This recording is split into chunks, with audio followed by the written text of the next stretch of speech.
벌써 15년이 지났군요. 딸아이가 중학생이었을 때 일입니다. 당시 가수 빅뱅 그룹이 폭발적인 인기를 누렸는데 특히 중학생들이 열광적으로 좋아하며 난리를 부렸습니다. 갑자기 아이 엄마가 여보, 서미가 빅뱅 공연 보러 가야겠다는데 보내줍시다. 도대체 어디서 하는데 꼭 가야 한단 말이지?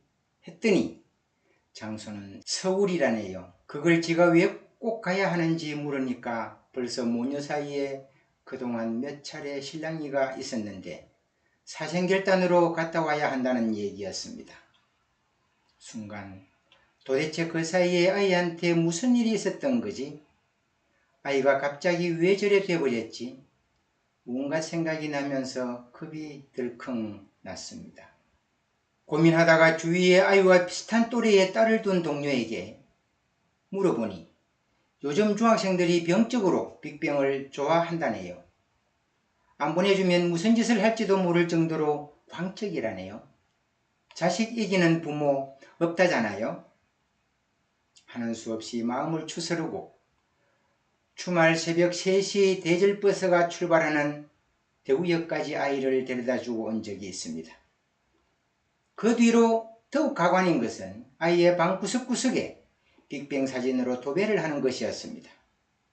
그런 일이 있고 나서 아이가 벌써 이렇게 컸구나, 아이에 대해 모르는 것이 너무 많구나 생각하고 조금 더 가까이서 아이가 무슨 생각을 하고 무슨 말을 하고 싶어 하는지 살폈던 것 같습니다. 우리가 어릴 때는 엄한 부모 밑에 효자난다 하면서 그저 아이가 해야 할 것과 하지 말아야 할 것에 대해 엄격히 가르치며 그것을 실천하고 따르게 하는 교육 방식이 대부분이었습니다. 오늘날은 교육 방식과 부모 역할이 참 많이도 바뀌었습니다. 엄한 어버이는 발붙일 데가 거의 없다고 해도 과언이 아닙니다. 요즘은 코칭형 부모가 되라고 말합니다. 그러면 코칭형 부모는 아이한테 어떻게 하는 부모일까요? 우리나라에서는 운동선수나 기능을 익히는 데 가르치고 도움을 주는 사람을 코치라고 합니다. 이는 코칭이라는 말의 어원에서 찾을 수 있습니다. 코칭의 어원은 헝가리어 콜스에서 시작되었다고 합니다. 이는 마차가 출발하여 사람이나 물자를 원하는 곳까지 이동시키는 수단의 의미를 갖고 있습니다. 그러니까 본래 어원을 비추어 보면 선수 또는 훈련을 통해 배우고 익히고자 하는 사람을 어느 수준에까지 도달하게 지원하는 지도자를 코치라고 할 수 있습니다. 코칭형 부모에서 가장 먼저 떠올리는 의미 단어는 경청, 수용, 공감, 질문 등이라고 할 수 있겠습니다. 다시 말해서 코칭형 부모는 자녀를 격려하면서 스스로 도전하고 뭔가를 찾아내고 성취하도록 영감을 불어넣어주는 부모입니다. 참 좋은 말이죠. 근데 이게 머리로는 이해가 되는데 실천하기가 쉽지 않습니다. 왜냐? 부모는 성인군자가 아니라 감정과 성질을 가지고 있는 인간이기 때문입니다. 거기에다 지금 부모는 코칭형 부모와 전혀 다른 환경에서 자랐고 그런 교육을 받지도 못했습니다. 그렇다면 이제부터 부모도 아이를 스스로 도전하고 능력 있는 사람으로 키우기 위해 코칭형 부모 되기 공부를 좀 하면 어떨까요?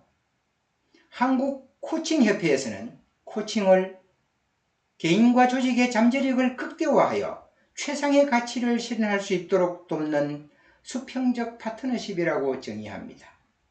이러한 코칭의 기본 철학은 사람은 누구나 스스로 답을 찾을 수 있는 온전한 존재란 것을 바탕으로 하고 있습니다.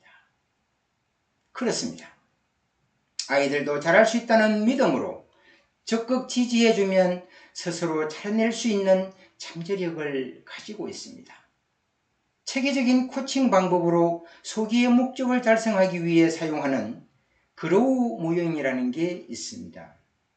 대략 간추려서 소개하면 G. 해결할 문제가 무엇인가를 알아내고 R.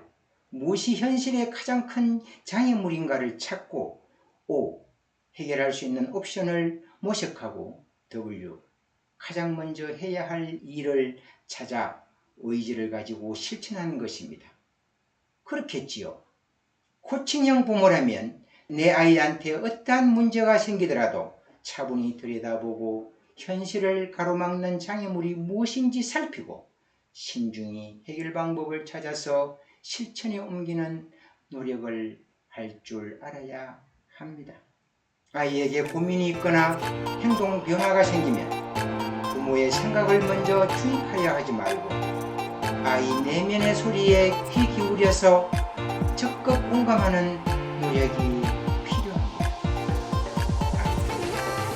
똑똑한 부모, 현명한 부모를 더 원하기 때문입니다.